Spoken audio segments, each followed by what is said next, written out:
Aloha, and welcome to another episode of Sustainable Hawaii. I'm your host, Hunter Heaivilin, and today we are joined by Samantha Ruiz, the UH Manoa Energy Coordinator. Yes. And a community entrepreneur. And today we'll be talking about energy, entrepreneurship, and economies. So thanks for having us. Yeah, no problem. Thank you for the invite. We've done some work together in the past, so this is an interesting place to be having similar conversations. Yeah, and we'll get to hear a little bit more about that connect a little later on. So to open up with energy, in your role at UH Manoa, how did you come into that? What are you engaged with? What do you see as the needs related to energy in the state and the siting of the university in that sort of transition to change? Sure, yeah. So I guess I'll start from the beginning. I moved here about 9 months ago with the intention of really integrating into the energy scene here. During my master's program in Vermont law, I was focusing particularly on distributed generation and utility models. And naturally, in my research, I came across the unique landscape that Hawaii is faced. You have one vertically integrated utility, which is HECO, and you have a really shifting energy landscape that's happening across the country. The cost of solar is going down. People are buying more into renewables. The cost of renewables is dropping, and technology related to smart grids and other really innovative energy practices are coming to the forefront. And so what a lot of people in the industry are seeing is that utilities need to find a new way to make money. It's not so much about paying per kilowatt hour. It's about how do we adapt to renewables and energy efficiencies that are really coming onto the scene. And so that's sort of having a two-way grid, right? So you've got small producers interacting with what have sort of been the legacy producer of. Yeah, exactly. A lot of people actually are saying that the new wave for the utility industry is going to be something where they are now going to charge for the distribution and the transmission of energy versus the older model of dollars per kilowatt hour. And it's similar to what happened a long time ago with the telephone industry. You saw that a lot of landlines, there was a monopoly with landlines, and then the mobile device came out and they pretty much went obsolete. So utilities across the country are facing that same dilemma right now, Hawaii in particular, because of the one monster monopoly that you have here. Mm-hmm. And so that was just my general research during my program. When I realized that there was such opportunity here in Hawaii for energy, I moved here and kind of fell into UH Manoa in a really interesting way. I was woofing on the North Shore at Wahuana Farms. Woofing, yes. Well, tell us about woofing. Tell us about woofing. Yeah, it was a great experience. I was living the dream, really. I don't know how people ever really get out of woofing, to be honest. What is woofing? Well, it stands for the Worldwide Organic Farming Willing Organization. Workers on Organic Right. Farms. Yeah, I totally butchered that acronym, but either way. Farming, beautiful places, eating delicious homegrown food. And so I was doing that for a couple of months on the North Shore, and all the while integrating with the community here in Honolulu. And through connecting, networking, and setting up meetings, I came across a really strong group of advocates that found the need for an energy coordinator within the UH system, specifically Manoa. UH is the second largest energy user in the state, next to the military, with UH Manoa being the flagship campus, obviously having the biggest load in that pie chart. Naturally, they're the largest employer, the most students per university, so it makes sense.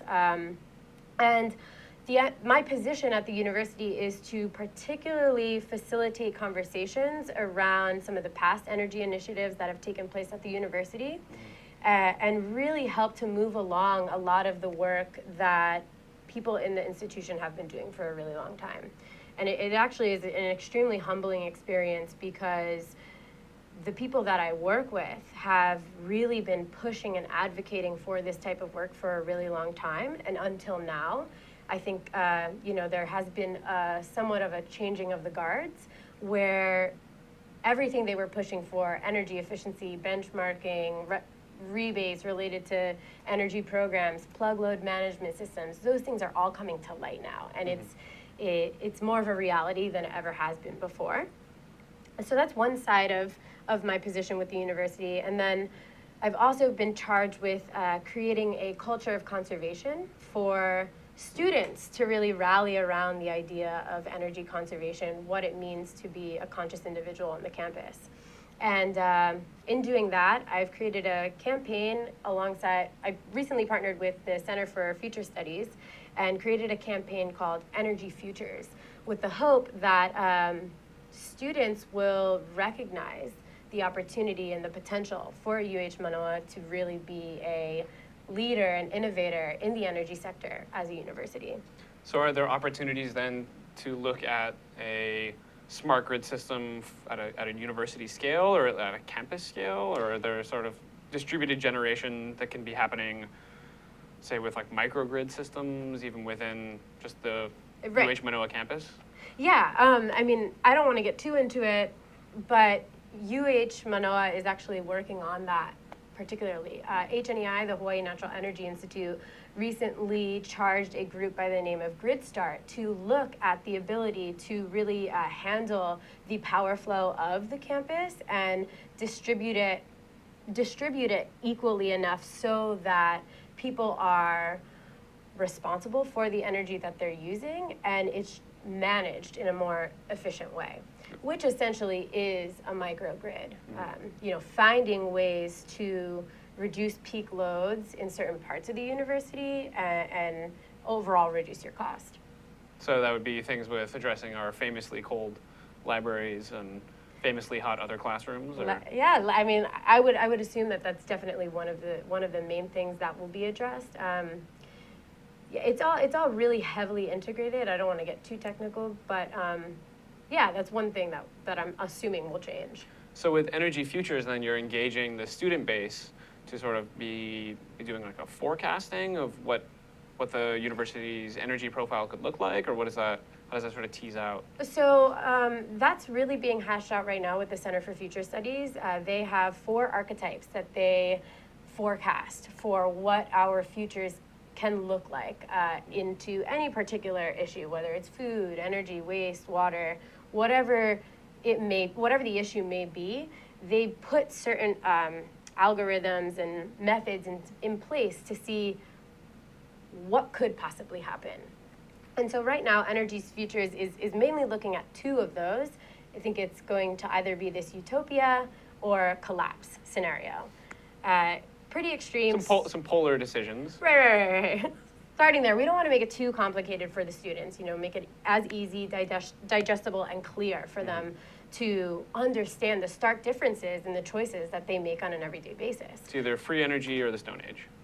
Right, or it's either we continue to rely on this fossil fuel dependent state that we're in right now, or we transition to a power flow that's managed effectively, integrates clean energy resources, and there's more of a conscious decisions behind the choices related to energy for the campus. And I think that the campaign is going to incorporate a lot of individual actions that the students can take. And funny enough, the campaign has really made me think of ways to reach to students that might not necessarily care about energy or sustainability. I think energy in and of itself is a really hard thing to sell. It's not tangible. You can't really wrap your head around it, especially if the students aren't paying the bill. In this case, they kind of are. 28 cents of every tuition dollar from UH Manoa students goes to pay the electricity bill, which I think should be known. But stepping backwards, I think it's just the campaign will allow students to really understand ways that they can participate and tailor to some things that wouldn't normally fit into the idea of sustainability, but gets them to interact with that focal point regardless. So with these 2 perspective scenarios, they're then analyzing like what actions would be taken to drive towards one or the other, or is it just sort of trying to flesh out what that would look like, or what's the the engagement? Yeah, so the hope is to, this is all kind of in process, development right now. And so the hope is to have series of workshops, series of opportunities, speakers, trainings, particular scenarios that are developed where students can engage with either on social media or attend in person. And I think we're fleshing that out right now to see what is going to work and what's not going to work. I've been trying to connect deeply with the art department to bring these concepts to life too. I think a strong component in selling sustainability is through visualization, and art is a really unique component that I don't think is utilized enough in selling what sustainability is and what it can be. So yeah, it's being worked out, but that's kind of where Energy Futures stands. We're hoping to launch it actually at the Sustainability Summit in February. I think it's February 26th to the 28th. And so, yeah, I'll keep you posted. So we can be expecting a utopian mural and a dystopian mural somewhere along hopefully, the UH campus. Yeah. Urban buys in. Nice. Yeah, we'll see. So outside of that role, I know that you're involved with a lot of sort of community organizing, community entrepreneurship. Is that something that you got into here or had a history in, or how did you arrive into that role? Yeah, so I've kind of been a community activist for a while now. I think it started in 2008 when I was at the University of Central Florida. A group of friends and myself came together to create an environmental organization called IDEAS. IDEAS stands for Intellectual Decisions on Environmental Awareness Solutions. And it started with a lake cleanup. And actually, it formed into this organization because we were recognizing that a lot of the other environmental groups on campus were mainly just, complaining about the issues versus taking action. And armchair environmentalism. Yeah, you could say. And I think that that's something that isn't recognized, that we all have a role to play. I mean, we live, work, play on this planet. We all should have. We should contribute in the best way possible. And so the organization has now spawned to 20 different countries. We are accredited by the UN and are officially registered as a 501c3 status. Our mission is to educate, engage, and empower students in environmental sustainability. And we do that primarily through localized action projects. For instance, one of the most beneficial projects, and I think one of the strongest project that we've created is something called the Hive. And it's based off of the model of biomimicry, that when bees come together in their hive, they create honey. And so when we bring these people together to talk about issues that they're facing in their community, we then generate the honey, which are the solutions. And that's really been the staple of our organization, getting people involved in the change that they want to see in their community and inspiring them to be the leaders. And are you then the queen bee in that hive biomimicry model, or is that the organization itself? Can I plead the fifth? So with that, I mean, it sounds like sort of I know that a lot of people, as you start learning about sort of the global environmental issues that we face as people, as a population, as a species, that there's often this sort of period of frustration and overwhelm as one begins to be informed. So it sounds like you guys have done a nice job of translating that sort of, what I phrase as sort of that armchair environmentalism, where it's that shaking your fist as something must be done, and then trying to find avenues to actually translate that into what can I do about it, and how can we come together to make these changes. Right. Yeah. No. Exactly. And interestingly enough, we found that in taking action, it was inspiring others to do the same. Because, like you say, these issues are so overwhelming. We are up against a massive industry when it comes to the fossil fuel industry. I mean, even our food industry, things have just gotten really larger than life. And so people tend to draw back because they're only one person. But really, I think that in taking the action, it shows that every little thing does count. And in taking action, we started receiving calls from people all over the state of Florida, from different universities, saying, how can we do what you all do? What are you doing? What's your method? We want to engage in the same way. And so there are many ways that we can do that, not so much just from the the goodness of our hearts, but also find ways to have it be a financially sound or even financially profitable model. So when we come back in a second here, we'll be learning a little bit more about the entrepreneurship nexus there. Hi, I'm Jay Fidel. I'm host of Hawaii, the State of Clean Energy. Indeed, we want to make Hawaii the state of clean energy. We talk every Wednesday from 4 to 5 p.m. with people from the Hawaii Energy Policy Forum and guests from every corner of the energy community. We want to make energy the most important thing. It is the most important thing in the state, and we want to make everyone aware of what's going on in clean energy in Hawaii. Come and see us, 4 to 5 p.m. on Wednesday. I'm Jay Fidel. Thanks. I'll see you there. Aloha and welcome back to Sustainable Hawaii. I'm your host, Hunter Heaivilin. We are still joined today by the lovely Samantha Ruiz, the UH Manoa Energy Coordinator and a community entrepreneur. And so we're just about to dip into that sort of nexus of where we go from recognizing what often feels like an overwhelming suite of problems that we face in the world, whether those are with our energy profiles, our food access, or whatever it might be, and then looking at ways that we can go from that sort of static place of concern or worry into action, and then also trying to translate that action into livelihoods. And so entrepreneurship then becomes a really nice opportunity to step into that. Right. And, funny enough, I found that stepping into this role as energy coordinator with UH Manoa, I was, in developing this campaign, I had to ask myself deeper questions. Going back to the point that I made that not every student is involved in sustainability or energy or wants to be, how do you find the common denominator behind getting someone involved in something that they just don't care about? And so I think at the core of it, people just want to belong to something that's larger than themselves. They want to belong, they want to be a part of a community. And for a long time, I think that has been taken away from society. I think we've kind of rolled into, the complacency of bigger institutions doing the jobs for us, and us, walking on this path with blinders on and not necessarily knowing how to take action, where to take action, or what are the pressure points to leverage some of those democratic processes that should have been formalized and institutionalized a long time ago.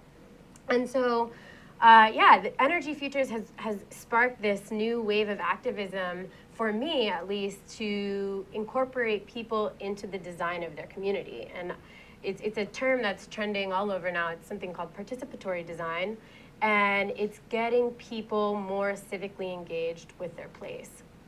And so participatory design is a really broad issue. I have honed in on a couple of different initiatives, and I'd like to build out more of a portfolio that incorporates participatory design. But since I've been here, I'm in the process of launching 2 initiatives. One is called the Honolulu Soup, and the other one is public play spaces for Honolulu.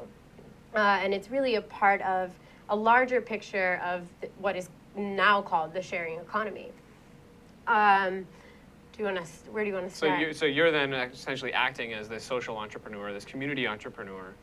And I wanted to respond to what you sort of open with, where it's this blinder notion. And I guess for me, it feels like it's something that as we're sort of getting into, we could say, late capitalism, or having a differing understanding of how social systems can be designed or can be more directly democratic. And so that it sounds like, I know that with some of the stuff that you've been up to and what you were discussing earlier, that we're looking at all of these various opportunities to increase sort of the democratic interaction of the user with the system. Right. I mean, I think it's so important to do. I mean, civic engagement across the board is at an all-time low. People don't feel that connection to place. They don't feel like their actions do count, and it's sad.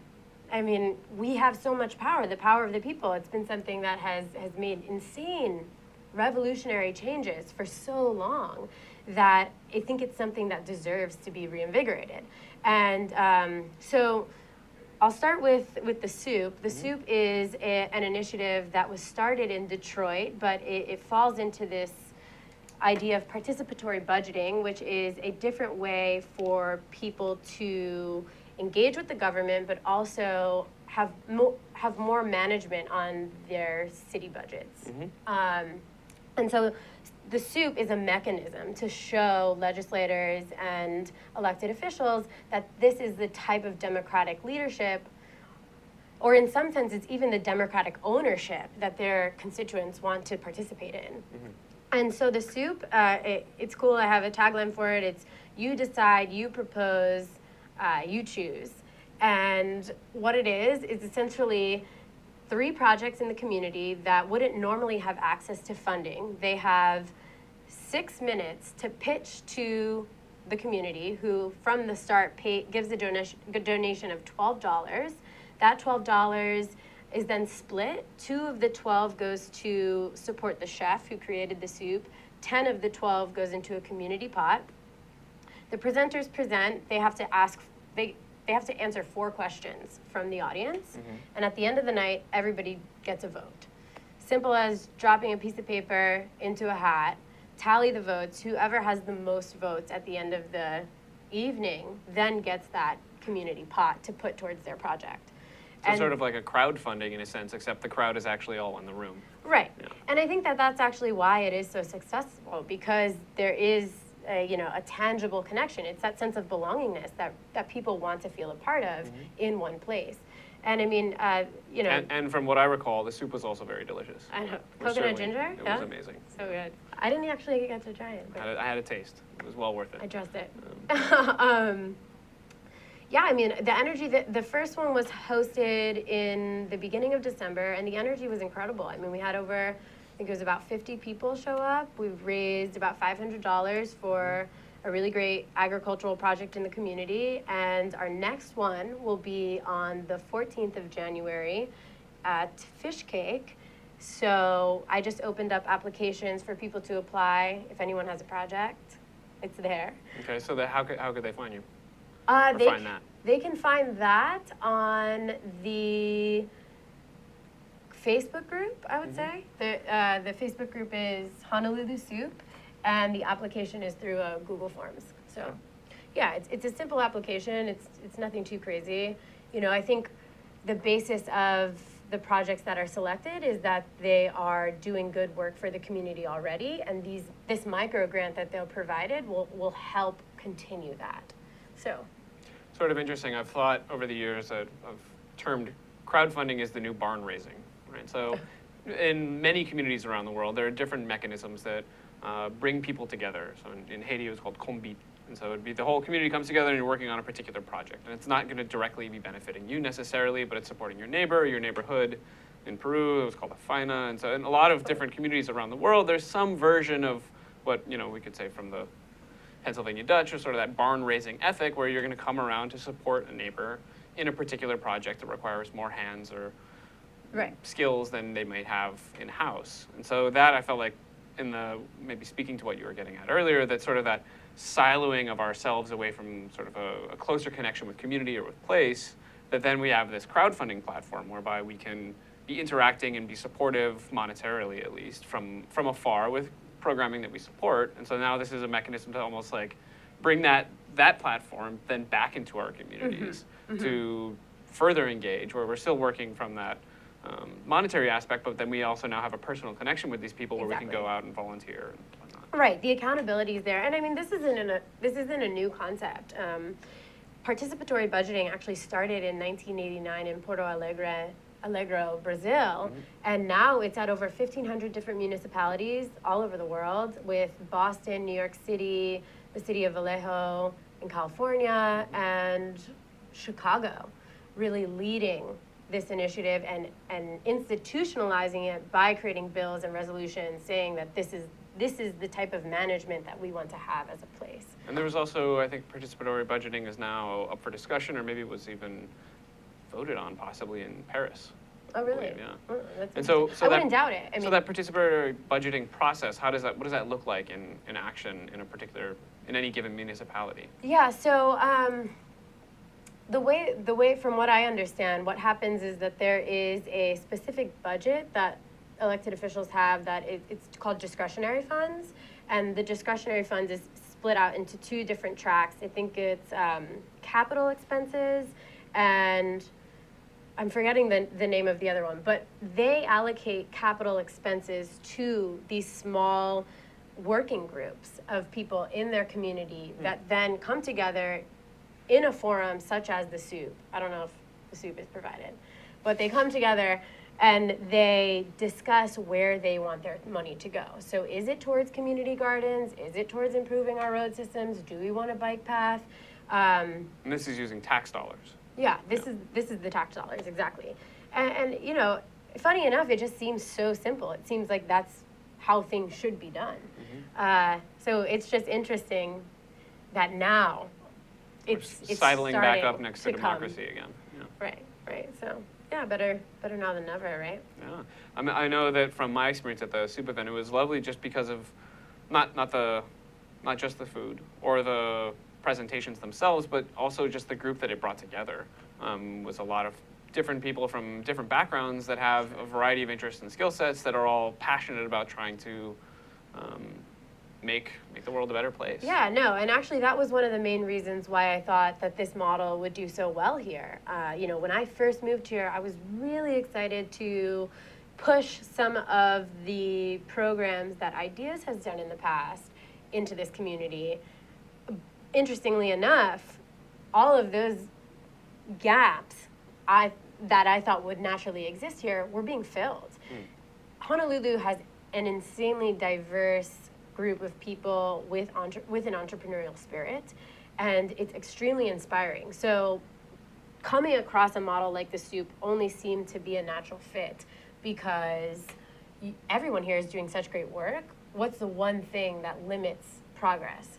Sometimes it could be manpower. Most of the time, it's lack of financing, it's lack of capital. And so even if it's $500, $600, maybe even $300, it still allows for that continuation of progress to be made. Yeah, and it's a positive recognition that you're on the right track, that you guys are up to something good, and Yeah. also that I've found that it's from a networking perspective that you're in the room with a whole bunch of people that are Sure. obviously supportive in one way or another of the various good things that are going on. Right. And I think, you know, at its core, it also builds trust within a community, and that's so important to innovate in a place. And it also is a part of the reason why I want to start building out these public play spaces throughout the city. Actually, so the first one is going to be ping pong tables throughout Honolulu. It's the #1 brain sport ever. Yeah, I know, interestingly enough. Either way, Reuse Hawaii just donated a table to me to build it out, and I'm applying for a grant through the Awesome Foundation to get $1,000 to deploy 3 around the city, with the hopes that play allows for more trust, creativity, and really brings down the walls that don't really tend to go down in a boardroom. So there might be, these are sort of like interactive social spaces, and are these going to be at bus stops or in parks, or like where might we be? I know the this is plan, just starting, but. Yeah, no, so the plan is to have one in downtown. I'm trying to connect with people in Bishop Square, because I think that would be a really great place, one at UH Manoa, and one in Kaka'ako, because they're really kind of embodying work, live, play, and so I think it would be a natural fit there. You know, this is with the hopes that the grant goes through and all goes well. And if not, you can always show up the Honolulu Soup. I mean, I don't know. There may be a little bit of a conflict of interest. But I'm sure there'll be a way to work around it. I think that it's something that the community wants to see. And so, you know, in some senses, it feels like things are aligned and it'll come together. It seems like one of those things that would bring a sort of a sense of levity to the city, and, Sure. and not that, you know, we're this dour, No. sunless existence, but Far that from it. still having, you know, a little play in the day is something that I mean, think would be welcomed by all. And I think, like, you know, for young professionals and adults, we lose that sense of play after the age of 15, 16, you know. So to incorporate that back and to remember that it's not something that has age limitations on is important. Yeah, and Honolulu is a great place. I mean, we should be thriving in our outdoor spaces. And so to add that element of fun to it, I think can only be really beneficial. So can we look forward in the future? It'll start with ping pong tables and we'll have ball pits and slip and slides? I'm thinking a massive chessboard somewhere, but all ideas welcome. And so is this play space thing come around from elsewhere, or is this a spontaneous generation of your experience? Or? I think it's a little bit of both, to be honest. I think in a lot of different cities you see fun things happening. It's what makes a place a place. It can be a defining feature. I think that there is a need to be filled here in that sense, and so why not run with it? So yeah, and I think this fits into this large idea of what a sharing economy is. And so you're not only then sharing space, but then ideally looking at ways of sharing other types of interaction, whether they're economic or otherwise. Sure, ideas, thoughts. I think it's a variety. The beautiful thing about the sharing economy is that it is a vector for either single applications like a ping pong table, or general open play spaces in an area, or community-based initiatives like the Soup. Mm-hmm. And even it ties into the energy futures in some sense, where it's reducing financial cost on people, institutions. I mean, students shouldn't have to be paying 28 cents per every dollar of their tuition to pay the electricity bill. Right. So let's take a quick break here, and then we'll come back and learn a little bit more about economies, alternative economies, the sharing economy, and how you can get involved. Aloha, this is Martin Despang, co-host of the Urban Transcendence Show by Alejandra Yamashita and Martin Despang. And me being an architect and an educator in architecture, I'm really interested in that we make our urban environment here in downtown Honolulu as exciting, invigorating, and challengingly beautiful as our wonderful paradise natural environment. We're going to bring in guests from a diversity of areas that help us to learn how we can achieve that goal that shouldn't be that hard to reach. So we look very much forward to see you then. Thank you. All right, aloha and welcome back to Sustainable Hawaii. I'm your host, Hunter Heaivilin, joined today by Samantha Ruiz, and we're talking about energy, entrepreneurship, economies. And so you were just beginning to tell us a little bit more about the sharing economy and the various facets of that. Sure, yeah. So the sharing economy was introduced to me during my program in Vermont. I had the privilege of taking a course with Gus Beth, who was the founder of NRDC, World Resource Institute, and he introduced a book called Sharing Solutions, written by a woman by the name of Janelle Orsi, who now runs the Sustainable Economies Law Center at UC Berkeley. And Janelle is a practicing attorney with a main focus on the sharing economy, which essentially incorporates cooperatives, bike shares, car sharing programs, even house sharing programs. It's really, she makes a notion that 70% of society's legal needs are not being filled. And of that 70%, most of them come down to normal interactions that we'd like to have with each other on a daily basis, but we just don't know how to get around the contractual agreements that these institutions from the past have kind of legally binded us to in some senses. And so I've recently been reading a book by her called Practicing Law in the Sharing Economy, which is really great. But she makes the notion that our past, I guess the world that we've lived in for so long has worked for us until people have been starting to wake up and essentially smell the carbon and realize that the way that we've been living is not going to sustain us for the future. Mm-hmm. The sharing economy is created to address some of the world's biggest problems that we're facing. I mean, how are we going to meet the needs of 7 billion people on a finite planet? I think that's something that everybody has been asking for a really long time, and it isn't until right now that we're starting to face those pressures. And so I'm sold on the sharing economy, and I want to make it happen. I think it's already happening here, to be honest. When I came here, there were programs like Aloha Resiliency, Transitional Wahoo, Time Bank, Uber, Lyft, all with different components of the sharing economy. And as I mentioned, I think that this model allows for different applications to be put into place, which doesn't really silo us into one framework, but it actually allows us to diversify in the ideas that we have and really build peer-to-peer connections. And this isn't working solely outside of, say, the broader, actually like money-based economy either, right? No. I think that actually that's probably still a main component of it, but it doesn't limit us to just that being our only way of interaction or transaction. Currency. Yeah. Right. I mean, you look at places all over the world where they're even starting to develop their own types of local currencies. You see Berkshire bucks in Vermont; they have their own type of currency.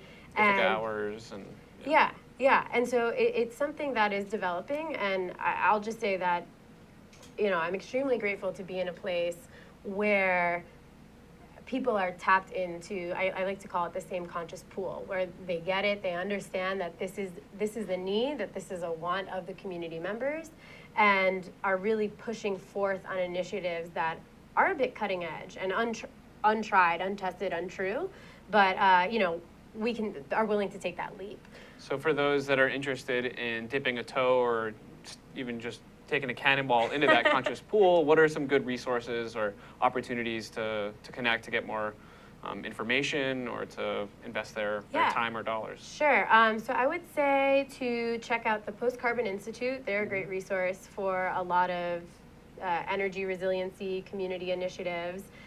Again, the Sustainable Economies Law Center really focuses in on a sharing economy and what that looks like, more from a legal standpoint. Shareable.net is a great resource. They recently just did a policy think tank for cities to incorporate policies to become more of a sharing program, more of a sharing platform. What else? I would say that there's a participatory budgeting project that is now kind of coalescing all of the different initiatives around the country. And I would just say to get in touch with people in the community that that are already doing this work, because chances are your ideas aren't far off from what theirs are, and the collaboration is really limitless. Well, it sounds like there's a lot of magnificent opportunities from just the daily interaction, where maybe we'll run across each other on the other side of the ping pong table, to sharing a meal, donating some funds to support a community project that we then vote upon. Right. All the way up through, potentially going forward, we'd be facing opportunities ideally to address participatory budgeting in more broad scales and mechanisms through policy or whatnot, to further integrate sort of a sharing economy platforms. And it seems like a lot of the, we say, sort of the capital resource or even the energetic resource that's been invested in so many of the institutions that have been around or that have arisen to support the needs of a variety of large amounts of people are now sort of being upended, or I think the term is often disrupted, right, by a lot of this sort of new economy, innovation economy notions that are funded or offered up through the manifold benefits of technology. And so what do you see as the nexus there of that sort of like technology and sharing economy interaction? I think that the two go hand in hand, really. I mean, Lyft is a perfect example. I think the technological resources allow for the connectivity that was not present and before, and allowed for us to be siloed into particular places, where now there's this open source network that we can tap into, where it's a lot easier to build on those relationships, on those ideas, and disrupt the powers that may be, or maybe even find ways to integrate them into these new ideas. Are there other avenues or sort of like sectors of our economy that you think are ripe for sort of integration with more of a sharing economy, or say different industries that you maybe like to see disrupted, or like to help transition, we could say, from a more monolithic model into one that's distributed and interactive? Yeah, I think that our local government is a place where we need to start with that. I mean, I think it's about time that people start having more of a role in deciding what their place offers, looks like, the quality of life, all of those components. And until that normal hierarchy is disrupted, we aren't going to be represented the way that we want. And so, yeah, I'm really interested in increasing civic engagement levels here and trying to, share the notion that we can work together with our elected officials and their constituents. I mean, it's a natural fit. That's how, in essence, it's supposed to work. So. And so that would be maybe things like increasing transparency or open data. Yeah, a transparency, lot of these different data. I think the Aloha Plus Challenge is doing a really great job with that. They are focusing on, sharing metrics about our energy, waste, food, water, which is where it needs to start. People need to know. I think maybe one of the, I don't think it's right to put all of the blame on the institution. It's a two-way street in some senses. And so education is essential in that. People need to know the information to be accurately involved. And so until... You can't change what isn't measured? Maybe? Right, yeah. Where are the metrics? Well, it seems like that those metrics then will possibly also highlight further opportunities for, once we begin having a better understanding of, say, our food industries or whatever it might be, that'll then conceivably spur other innovation in the realm of maybe sharing economies to address some of these broader changes that we'd like to see happen. Yeah, so. I think it's developing a lot quicker than one would expect. So it'll be an interesting time here. Yeah, definitely. I mean, I know that in the discussions that have been happening in the state for a long time in terms of diversifying our economy, that this sort of innovation economy is something that's been discussed, and we've had our, the blue startups and various different mechanisms to support some aspect of like a tech industry that I know that a lot of the folks that we work with are sort of view technology as a lens through which we can achieve many of these other goals, as opposed to just an end within itself. Sure.